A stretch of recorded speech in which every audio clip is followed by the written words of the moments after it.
So hello everyone, officially now, welcome to the December 2023 CLF-BOS Northeast Reuse Group. Today we'll, as I just mentioned, talk about and recap 2023 and go a little into 2024. So the agenda today, looking to recap the presentations that we had, really look at a lot of the different themes. That there was a lot of overlap this year with the different presentations and what we wanted to give to the group and the working members. Discuss a bit about what is still missing or what could be added on. Hold some time for Q&A and comments. Like I said, if people want to be chatty, we can talk as much or as little as we all want. And then after that, go into what 2024 is going to look like, speak about meetings, meeting timing. You'll probably notice that there are no 2024 meetings on anyone's calendars. I believe they stop with this month. If we did it correctly, hopefully we can have a poll to reach out to the members who are here to see what works best for you. And go over what we see for the reuse roadmap version 2. Talk a little bit about the 2024 CLF-BOS Northeast Summit happening in June, what we're hoping to kind of contribute to it, and then afterwards just recap some resources and events that will also be happening in 2024. Can we, Michael, let's go ahead and do the poll now, because I know a few folks said that they had to drop a little bit early, so I just launched the poll. Let us know. We're still going to probably keep it in the same week, but not on a Friday. So please respond to the poll. Can everybody see the poll? We haven't done a poll before. You can't see it. Oh wait, I see some answers coming in. So would we keep the same time? Yes. Yeah, probably the 1 to 2 is usually pretty good. Oh no, we have a tie. Maybe it's probably me. I don't, where should I see the poll? I don't know. Is Zoom taking up your whole window? If you hit escape, maybe it's like popping up. There's a dialog box popping up elsewhere. Well, the question, or you can just manually tell us your answer. The question is if you would prefer the third Tuesday, the third Wednesday, or the third Thursday of the month as our recurring meeting time from 1 to 2 p.m. Eastern. Thursday pulling ahead, so. Oh. You can use me as a tiebreaker however you want. Okay. All right. It looks like third Thursday is the winner. So I'm going to end the poll and we'll make an updated calendar invite for the third Thursday in 2024. Thank you all. Sure. And what we might look to do as well, along with this, is send it out in the recap at the beginning of next week. We'll look to add obviously the presentation, the resources, the reporting when we get to it, but maybe just a simple poll along with it, just to the people who aren't here or maybe watching it afterwards, just to get that. We're hoping by the end of the year to send everything out to the group and make sure everything's on a calendar going forward.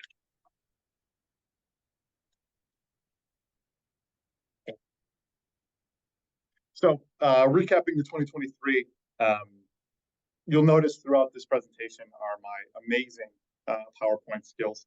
In January, we held a brainstorming session using Miro. I want to thank people who were here to participate in that. I think it did a fantastic job of setting what the speakers we reached out to and the topics we really wanted to get into. I know that Miro in the past year or two has really kind of come into fashion. I mean, I see Barbara here has used it, I think, to great success. There's a high chance that in 2024 we'll utilize it again. There's a lot of kind of good collaborative work that can come from that. In February, Laurel and I did a bit of a state of reuse as we've seen it in New England. March, we talked to Kyle Flondor and Stacy Simpson with USG, recapping their take-back program for both ceiling tiles, but what was new there was looking at gypsum wallboard. And while it is a bit of a logistical haul to get it from New England, it is still a possibility. And with increased demand, USG, even speaking yesterday at the Mass DEP Construction and Demolition Waste Subcommittee meeting, stated that with more demand and more outreach to USG, they're hoping to either put a facility that they can collect these items, or work with a third party to conglomerate these items to start taking it back, because currently the closest USG manufacturing facility where they can take their whiteboard back is either looking at Quebec or somewhere around Allentown. In April, we talked to Lori Ferris looking at the CARE tool. That is the Carbon Avoided Retrofit Estimator. And the link will be later in the presentation.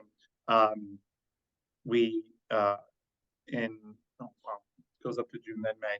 In May, we had another reuse working session using the same Miro board. June, we spoke to Crowd with Susan Holland and Jennifer Miner of Cornell and in Green Ithaca to really look at what does policy frameworks for circularity really entail, what templates can be used across the board, and what they have found success with. Into July, we talked to Melissa Wenzel, really looking at what is Minnesota right now doing with policy. They have a fairly liberal and very progressive state legislature, and looking to really pump out a lot of different new policies, a lot of which promoting circularity and material reuse. In August, talking to Jessica Marshall with the Green Mission. If those who are on will remember, a lot of really good information about the tax incentives of reuse. And I think the biggest thing to pull out of that was there's a lot more to do currently, as is a bit of quite a process currently with the IRS. We skipped September. In October, we talked to Shannon Goodman with the Lifecycle Building Center and Rebuild ATL about coalition building, and giving some great examples of what a bit more of a developed reuse ecosystem looks like in the built environment. And then last month, talking to Elaine Chow, hyper-regional with Chop Value, looking at a true circular economy micro manufacturer that really needs to be utilized quite a bit more.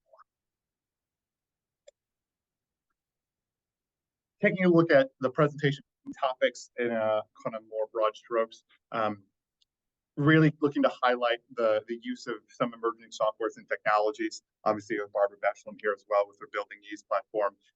But what can these software platforms do? And I think the answer that we really saw is hopefully jumpstart the push towards circularity.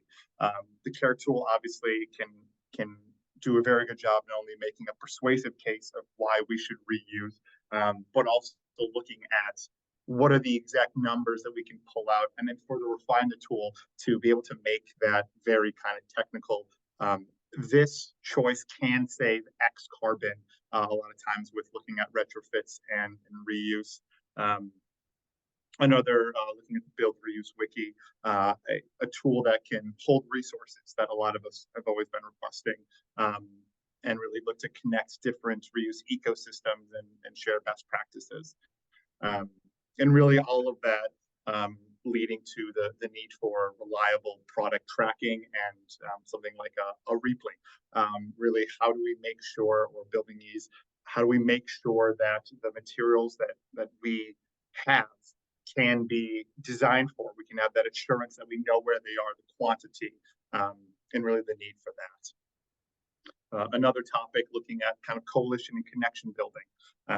The reuse ecosystem right now in New England is fairly immature, and a lot of that is because those connections aren't there. They're starting to be made, and they're growing, I would say, each month. But really looking to incorporate all stakeholders, using the Lifecycle Building Center and Rebuild Atlanta as an example of what does that ecosystem look like, and how do you get all players to the table so that these decisions can be made more quickly, easier, and with a more holistic approach to circularity.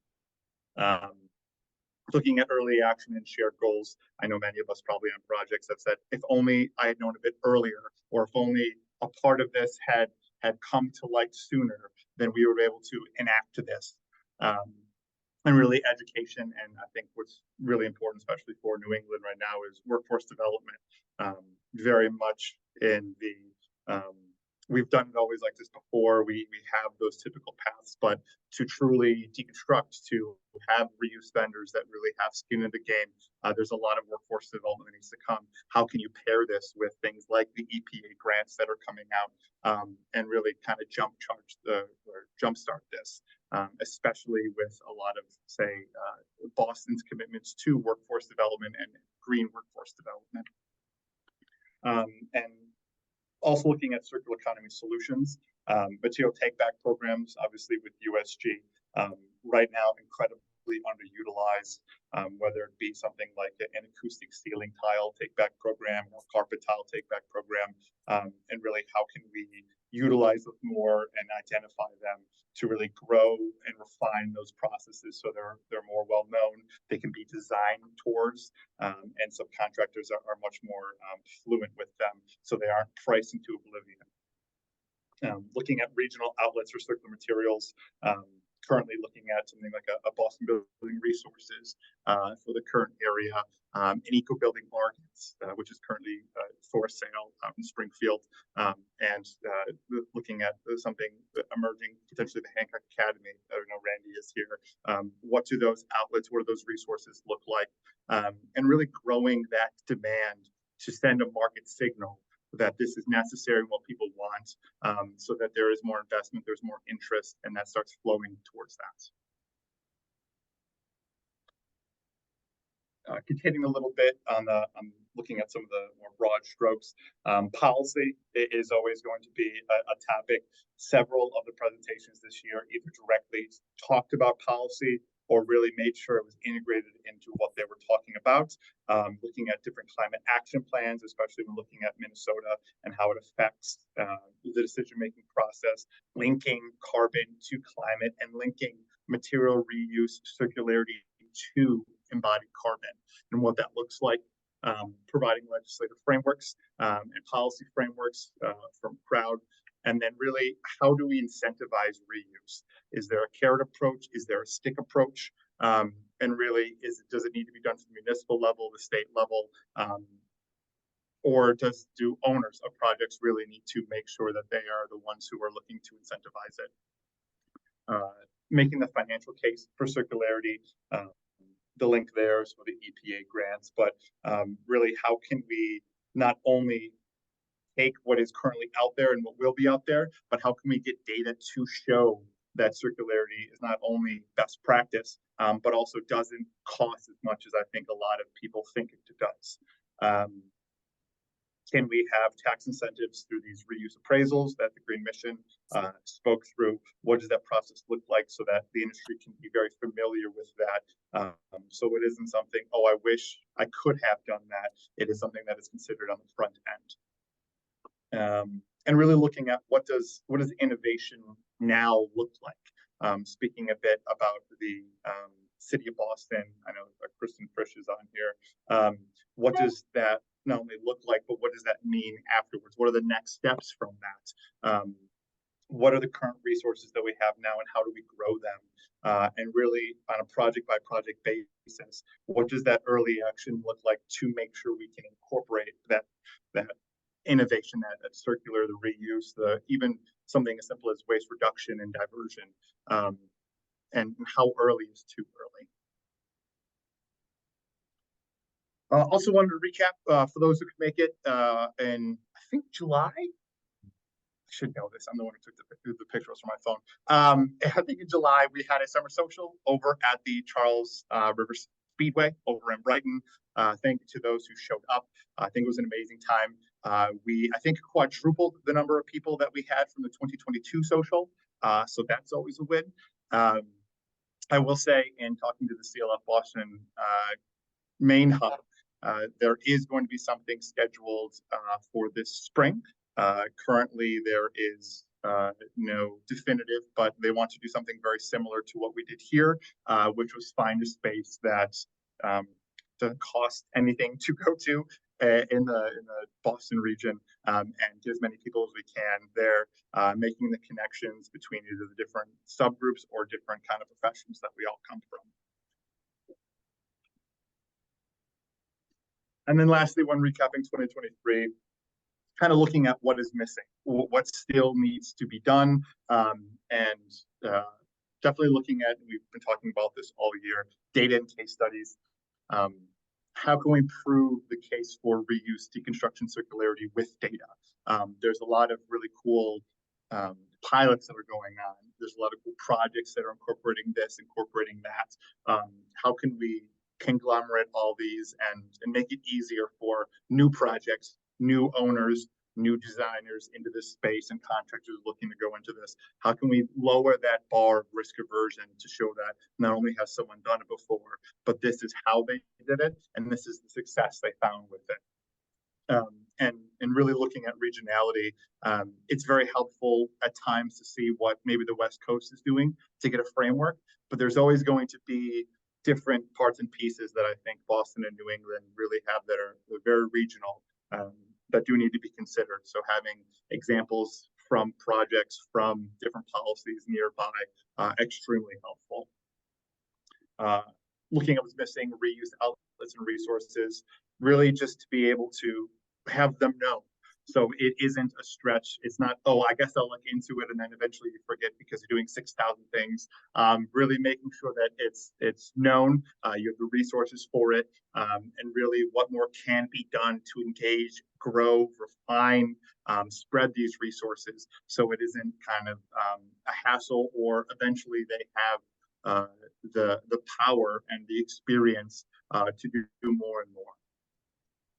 And then lastly, looking at what's missing, really those templates for circularity. A lot of emails in the past kind of month or two about, hey, can you share a specification for maybe waste, construction waste management, maybe for kind of waste diversion? What does circularity look like in the drawings and the specifications? Where do I put if I want to use a take back program, things like that. So definitely trying to see how can we incorporate that going forward. With that, we'll take a question break. I primed some questions and we sent an email if anyone had any questions, but we'll open it up to the group now and we'll stop speaking for the entirety of this. But really, what questions do you have either from 2023 or kind of on your mind? You can raise your hand or just speak up.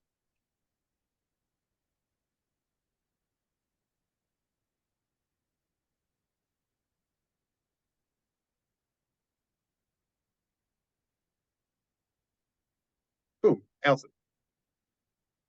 Hey, I was wondering, thinking about the Mass DEP working group, Michael, and the conversations we're having about doing a charrette or roundtable or whatever we're going to call it next year, what role this group might want to play or how we might collaborate on that.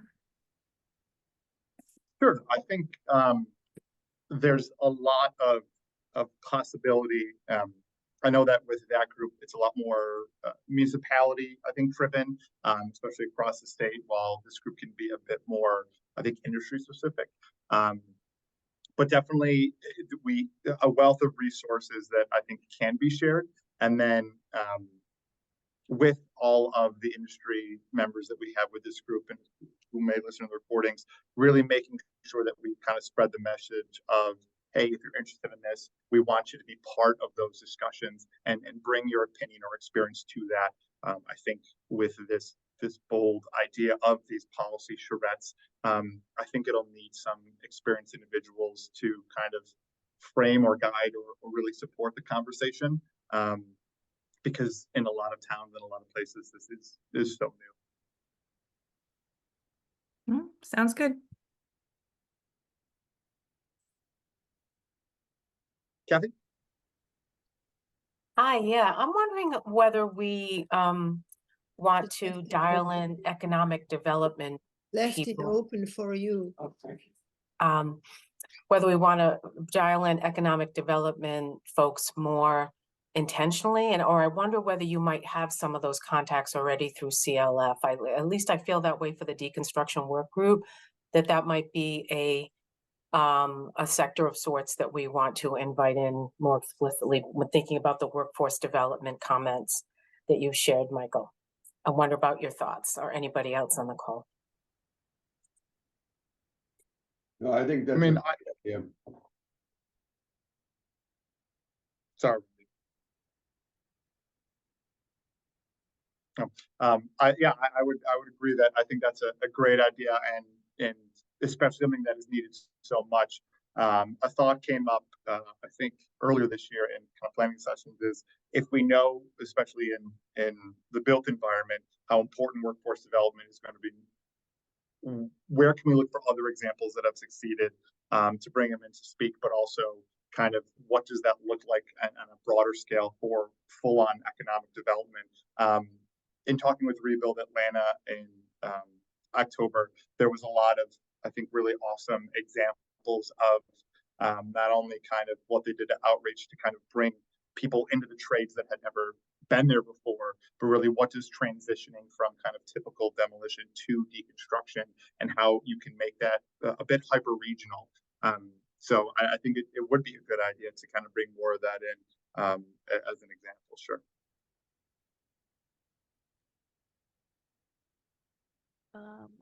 Right. Olivia speaking, architect with Goody Clancy.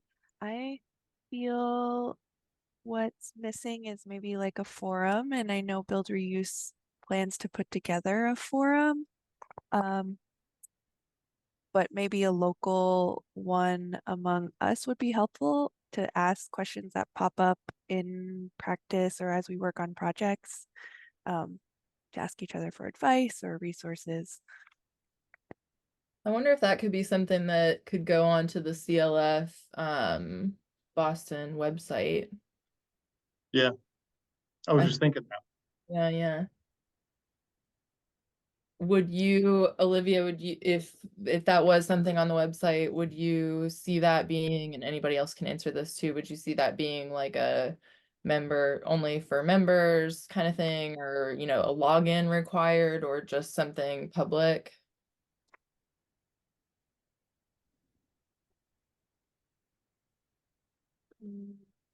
Maybe a login. I just wonder if people are like talking about particular projects, if that might require some level of. Yeah.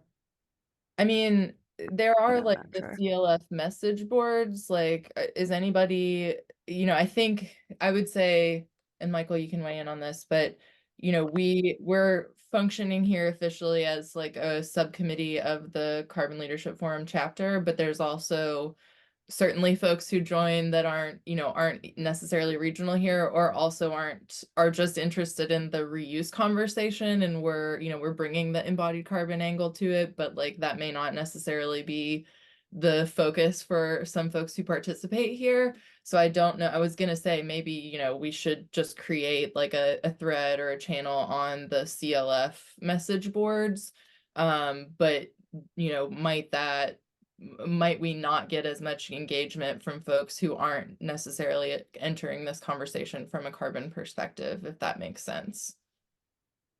I kind of think we should stick with the CLF format just because it is part of that effort and it's there already, right? If Yeah. you go to their website, it's there. The Boston subgroup. Oh, okay. So yeah, maybe we should just do that. Let's include Michael. I haven't gotten on there in a while, to be honest. So, but let's include that in our follow-up email for this month, just a link to that particular like channel or message board, so that people aren't using that. And maybe that's something that we should also ask get added if it's not already on the CLF Boston website that's in progress. Yeah, there looks like there's a tag for Boston, but maybe we can ask them for additional tag, like a Boston reuse tag, so that we get another group, or I guess it's tagged conversation. Well, I think there's also a reuse, like, you know, not specific to Boston. So I don't know if it should go under reuse or under Boston, but yeah, I think that's a good idea. And we can certainly include that in the follow-up email to just remind people to use that. Yeah, and I think that's a great idea, Olivia, because there's so many regional issues. Like, that's just helpful to have all of our knowledge kind of in one spot. Yeah, no, I would agree with that. It's I think other examples. So I'll profess I didn't realize that CLF had that forum thing. So My apologies. I feel like I should know that. But I will say an example, say like the building green, the S, whatever, L, the green commons it's called now, for those who are part of it, can act as a fairly, I think, good functioning forum tool that, hey, something pops up and I need an answer. Why not reach out to individuals who are in the know, care. So Olivia, I think that's a powerful point you brought up and something that could be very helpful. So just with our meeting recaps, always sending it out like, hey, are you interested in learning more or have a question? And just having that link there. We'll try to figure out how to kind of develop that. And I don't know to be a member only. It seems a bit exclusionary, or at least kind of a somewhat of a hurdle to eventually get to. But I like that idea a lot as items pop up and keeping it regional. Yeah, and I would say same comment as I had about keeping it under CLF, like the building green peer networks. I think everyone who knows me knows that I'm a huge advocate and always promoting them, but that also is like you have to be a member of that group. So I think that probably putting it under the, like, definitely in the Green Commons and in the SDL and SCL groups, it would be great if there isn't already. I'm sure there's already multiple threads about reuse, but just to like put one in there would be great. But I think that it definitely makes sense, and I put the link because it's actually not super easy to find, honestly, the CLF community, like where the message boards are. But I think that that's a really good idea, Olivia, and just like continuing to remind people that it exists as a resource and to use it.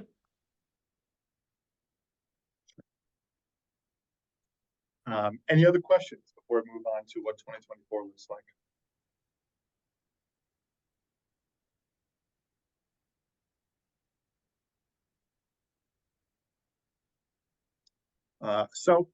We can hold some time for questions at the end too. But looking at 2024 and beyond, looking at the meetings, asking for content, obviously recapping what we did this year. What more would you like to see?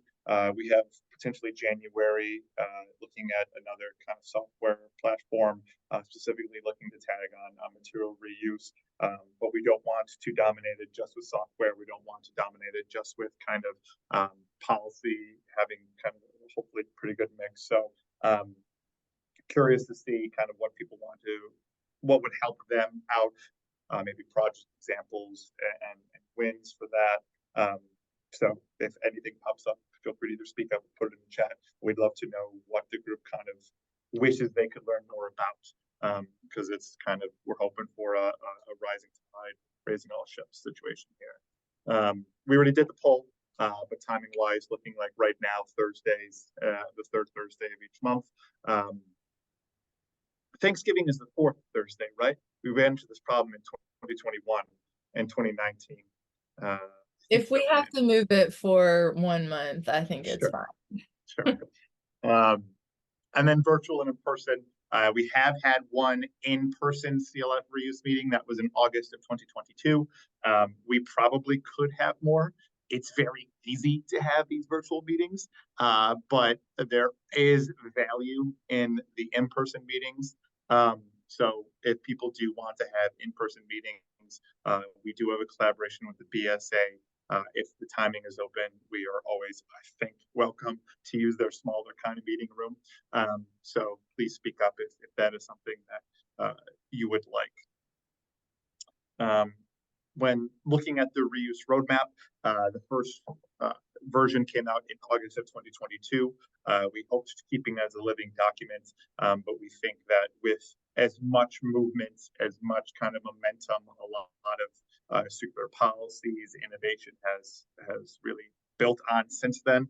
We're hoping to make version 2 of that, to really look to deep dive into more specifics, looking at things like take back programs and examples. We're looking at the scope of scale of what actually can be taken back, and maybe this is just a selfish on me, but what take back programs claims they may work, but in actuality can be a bit of a mountain or an excessive amount.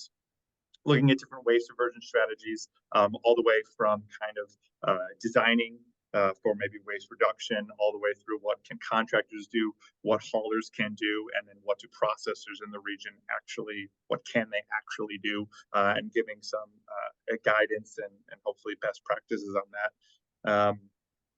Speaking to design considerations, I think the hope, and this may be a bit of a Herculean task, but I mentioned earlier, getting those documents of what does a really well built out construction waste management spec look like, so we can put it on projects, hopefully give it a bit of teeth. What do changes to drawings look like, so that contractors who maybe aren't in the know or are very used to business as usual can't avoid better waste practices, can't avoid more circular decisions that want to be made by just either striking it out or saying, I didn't read the specs properly, oh well. And really looking at what does effective policy look like, and how can that transition or at least be transmuted to our region, to hopefully kind of push that forward, hoping to use maybe some of the templates that Crowd has available as another resource in this as well. A question we'd have for you all is for those who have seen the first draft of it, and there is a link in here to it, or at least there should be. What would you want more? In the first reuse roadmap, we broke everything into swim lanes, looking at what can designers do, contractors, owners, policymakers, and then we grouped everything, I believe, in like NGOs and reuse vendors and kind of assist resources. I think we're hoping to kind of keep that format, but if there's other things to be added, I know that Allison is on here. There should be, I think, something for historic preservation, really leaning into adaptive reuse. We've seen that a lot of really effective deconstruction ordinances and policies really have taken and run with that, looking at San Antonio's, which is almost exclusively based off of kind of preservation, to really get it going. And then maybe adding at the end, similar to the Build Reuse Wiki, very powerful and useful literal templates. Can we attach on the back end, hey, download this right now and look to use it? All of this culminating, hopefully, and this may be a bit of work to have version 2 be released at the time of the 2024 CLF Boston Summit, which I'll talk a little bit more on the next page. Additionally, looking to 2024 and beyond, what does local and regional policy look like? The other night, speaking to the Circular Economy Club of Boston, Massachusetts Representative Michelle Socolo talked more about how she is the Zero Waste Caucus chair, and really what is that caucus's goals right now in the Mass legislature? What are they looking to push? The link there, when this is sent out, is a direct link to their page. And has 4 or 5 bills that right now are being pushed to the legislature, one on plastics, one on EPR, and one on looking at biocarbonate materials. But really, what can be done and what can be done more? On there as well is a Zero Waste Caucus response to the Mass DEP's 2030 Solid Waste Master Plan. So just some really good, I think, resources there as well. Speaking about the summit, tentatively right now scheduled for June 20th to 21st. I hope I have that right. I believe that is the case. It's going to be in Boston, and this is really looking to be the next step from the 2019 Embodied Carbon in Buildings workshop at MIT, which formed and started this group. Looking to have 2 days of presentations, panels, and workshops. Hopefully on the second day, the reuse group, Laurel and I can present and really talk not only about what this group has done, but I think the hope is to make this summit more of a 201 session instead of a 101 session, because a lot of us, including myself, I believe there is a bit of urgency now, especially in the built environment, with decarbonization, really pushing a lot more of these sustainability and circularity ideas. So looking to not only present the reuse roadmap, but maybe a case study or two as part of this presentation, to give a more holistic idea to anyone who attends. Not only this is what you should be doing, this is exactly what has been done and can be done. And then lastly, just looking at some other events in January, and I'm realizing now that this is the same day and time as the Built Environment Plus annual meeting. But on January 25th, there is a commitment to a circular economy in which Laurel and I will be speaking along with Shaw, Carpets, and another group which I don't remember, in Boston about kind of what does circularity in the built environment mean, especially for materials and material reuse in commercial projects. In February, the Build Reuse Conference, Build Reuse Forum, I'm realizing I'll change that before it's sent out, is going on in Savannah, Georgia. So that is going to be, I think, a pretty good time for those who can make it. Really looking at what we're looking at here, but I think a lot more impact and what can you actually do.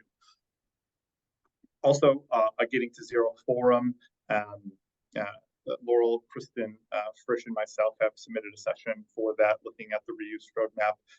But looking at that forum itself, a very good set of different kind of instructional panels, presentations. And then lastly, wanted to link the Mass DEP Deconstruction and Reuse group. Allison mentioned it earlier, and there's a couple people on this call that contribute to that group. But in 2024, looking to hold some policy charrettes around Massachusetts to get pretty granular and see what can we do, what resources are needed, and then eventually how do we make these ideas actual policy? How can we push these, show effectiveness, and really jumpstart policy in the circularity field? With that, thank you. We'll hold some time for some questions. But Laurel and I wanted to thank everyone who has been attending these meetings and part of this group. It's been awesome, and I do see there are 12 things in the chat that I have not opened up yet. I'm hoping that's a robust conversation. But we wanted to thank you all for being part of this group, contributing and showing up. It's been great to kind of grow this this field and this group. So I can stop sharing. We'll hold questions at time, but that is everything we wanted to get through. That's a lot. Nice job. I love that little clip art things. Spent quite a bit of time trying to move those around. Felt like a middle school computer class.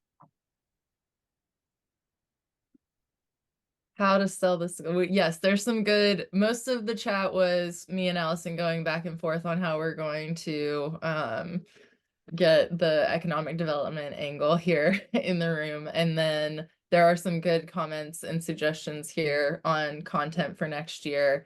I would love to solicit. I'm looking at you, Allison Nash, also. Maybe you or someone else in your close network might be interested in being subject matter experts on building code and the obstacles and opportunities for reuse for presentation for a future meeting next year. How to sell this to clients. Love that.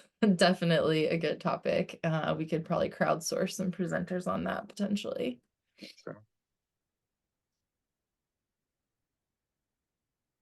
Great sessions coming for Nessie, Building Energy Boston. Awesome. I'm going to put that on my calendar too, March 19th to 20th. Thank you.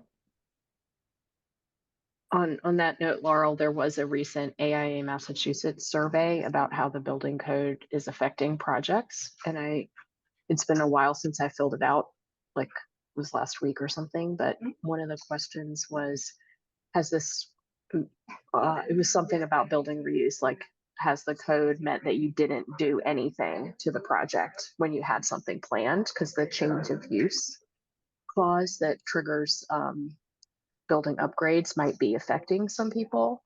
So one thing that, I only touch like a certain number of projects, but if we brought this question to like the larger community, included like residential contractors as well as other contractors, that work on larger reuse projects, it would be interesting to kind of align what AIA Massachusetts feedback is getting with some of the other affected entities. I think, the code might be asking you to do some things, but there's other levers also, especially in Cambridge and Boston, that are asking existing buildings of a certain size to really control their greenhouse gas emissions. So it's coming at projects from, or it's coming at building owners from like both sides. But it might be interesting to like hear a case study and then generally like look at survey information if that's something that this group wanted to tackle. Yeah, I like that. Could you possibly find and share that link at some point? The AI Mass survey was, I think it's still open to AIA members, Okay. but I don't think I don't know when the target date for that data to be released or even if it's going to be public. But I can find out if there was interesting findings from that. Yeah, that would be great. Around the code. Yeah, thank you. And that also, just a comment that you made also makes me think that, you know, I don't know if this question was on there, Michael, but like who's not, I mean, this was great discussion around economic development, having, you know, a voice there in this conversation, but like who else isn't in this conversation that should be? And I think having some like more residential, you know, builders, designers, right? Like that is a big missing piece here.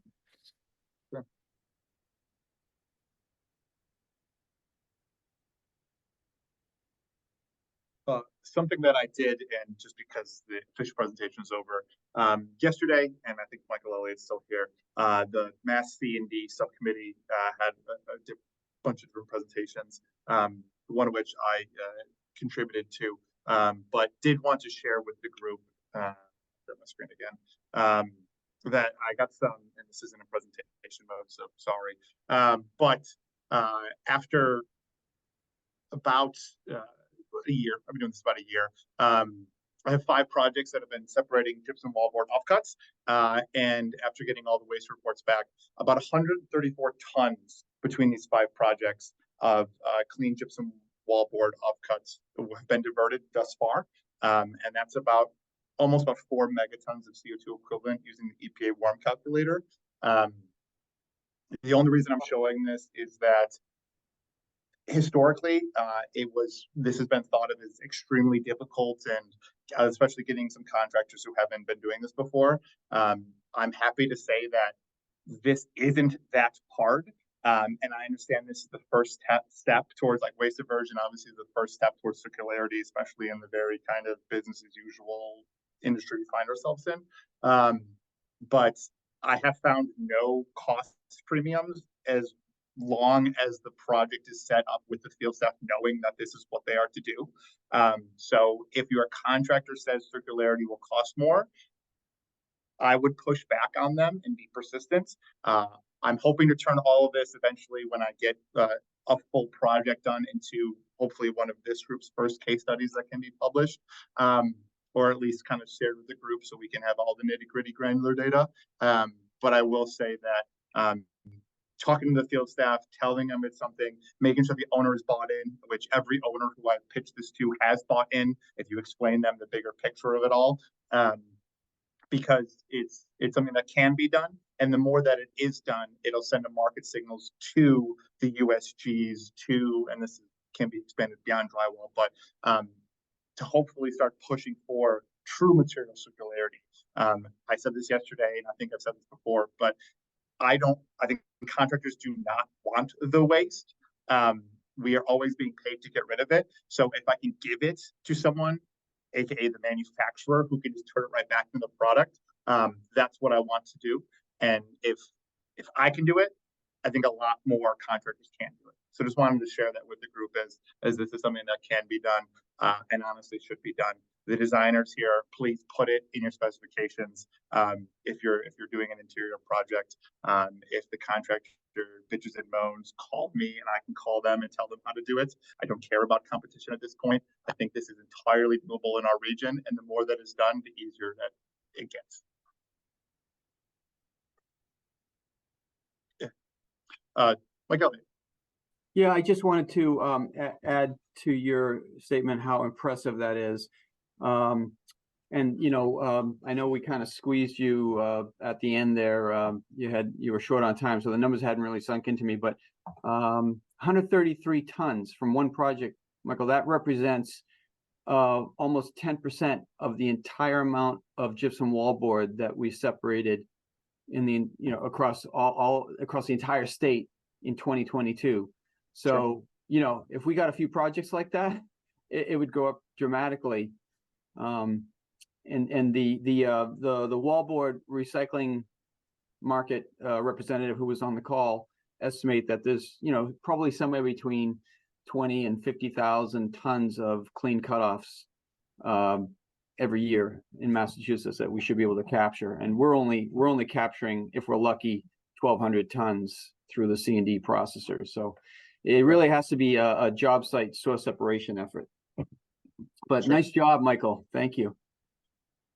Yeah, and I think, thank you, but broader strokes from all this, I think that there's a perception, which hopefully this group looks to destroy, of sustainability, especially circularity, as some well-wishing boutique service kind of add-on adult.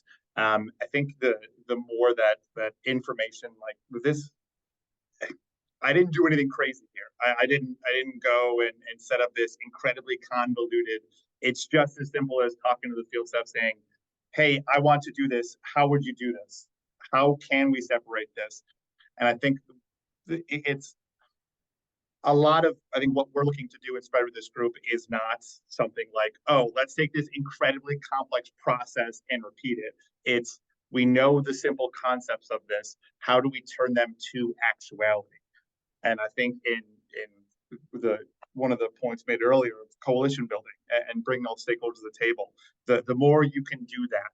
I mean, the AEC industry, especially on projects, has historically been very fragmented. The owner has a contract with the designer. The owner has a different contract with the contractor, and there's not a lot of playing nice. There's not a lot of collaboration.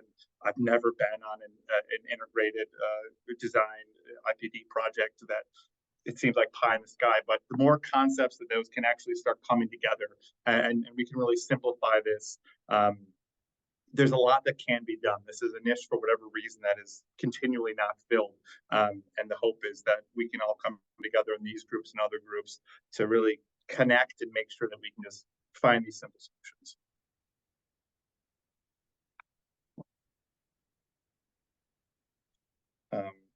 We went almost 15 minutes already. Any other questions, comments? We welcome them, but we don't want to take any more time on a Friday for anyone. I did want to say, Jimmy and I met with Shaw the other day, and we're going to meet back with them in 2 weeks. We're going to start pushing a lot of the case studies. And some suggestions of them is to talk more with the developers and just to understand out where, where they're going to be and know ahead of time. So if the architects were informed too, we'd know ahead of time where their carpet was. And then we talked about them taking on the other carpet too, where it was Mohawk and the other fellas carpet also. Yeah, I think even in my own conversations with Shaw and other kind of flooring, these take back programs are very underutilized, nascent. I don't know what word you want to use, but when you think about it, it's incredibly powerful. And Shaw even wants to not only do something like, oh, you need pallets, we have these reusable pallets we want to give you. Oh, there's a concern about it costing too much, we'll buy back the product at it's pennies on the dollar, but it's something that you can then push to the owner. So the more that these programs can be realized, there's always going to be a benefit to the manufacturer, because the hope is that we take their product back and put the new product in. I get that. But when looking at true product circularity, there's a very powerful case to be made utilizing these programs to kind of feed it right back in. And I think that only helps with people who are looking for products with more recycled content, and the manufacturer wants to get it cheaper. These are the reuse and circularity wins that are available and are out there. It's just right now underutilized. So it's great to hear that, Randy, because the more that the knowledge is out there and the utilization is made easier and easier, hopefully the more we can expand them out. I know one of your earlier slides said that people are always asking for drawing and spec examples or templates.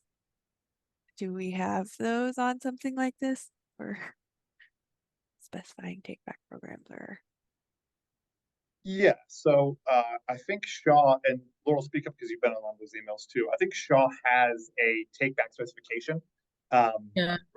That is particular to say like their EcoWorks a tile, which is 90% of what they're taking back. So yeah, so we can and probably should share those. But I think for those of us, those any members who have been here and since 2020, we spoke with Pam Francis a couple years ago. I probably should kind of regroup back up with her. Shot Design out of Indianapolis had been kind of developing drawing examples of exactly listing them in the demo slash deconstruction drawings, calling them out and kind of giving examples of that. I think it's worth reaching back out maybe for a presentation, but in as much as just seeing what documents can be built out, because I've heard that from several designers now of, can I have an example of this? What does something like that look like?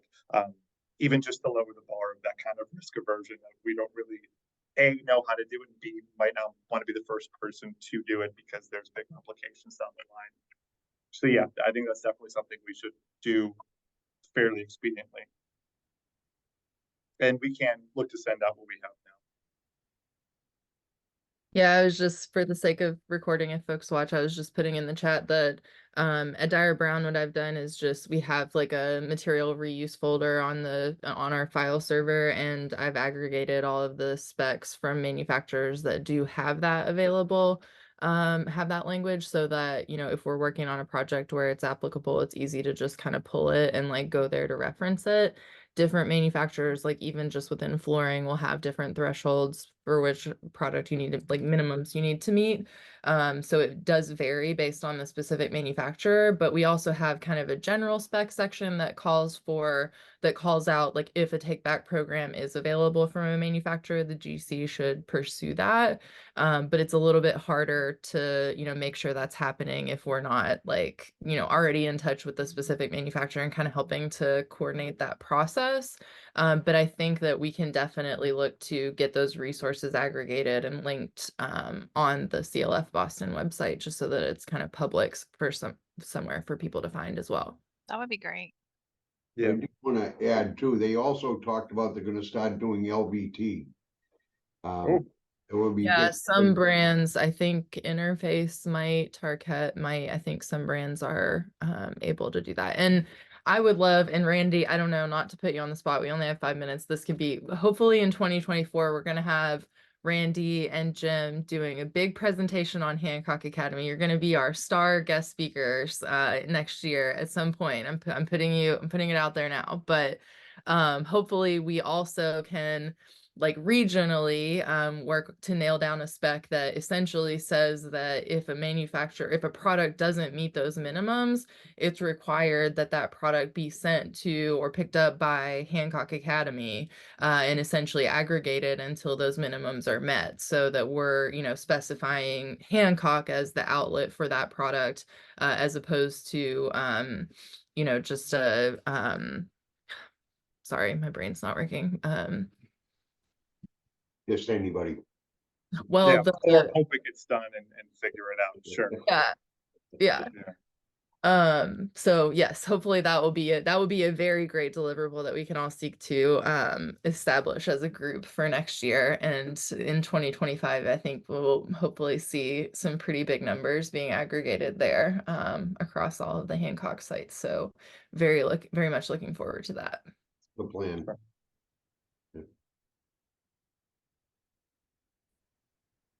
So, there's only 3 minutes left. Did want to say, I know I said this at the end, but thank you to everyone who has been a part of this group. It's weird. I mean, time flies so fast now. It's weird to think that Laurel and I have been doing this since the last month of 2019 or something like that, which is just like, but it's been great to see everyone who has shown up, the impact we've made, and hopefully continue to make. Because, like I said earlier, this is a niche that for some reason just isn't filled and should be. So thank you to everyone. Thank Thank you, you. Mike. Thank you With- all. Have a great end. With that, we'll Happy capture the holidays. chat. We'll send out the presentation next week. We'll hopefully link to the recording. But thank you to everyone. Happy holidays. See you in January. We'll just send out the new meeting invites. Bye, everyone. Thank you. Take care. Bye. Thank you.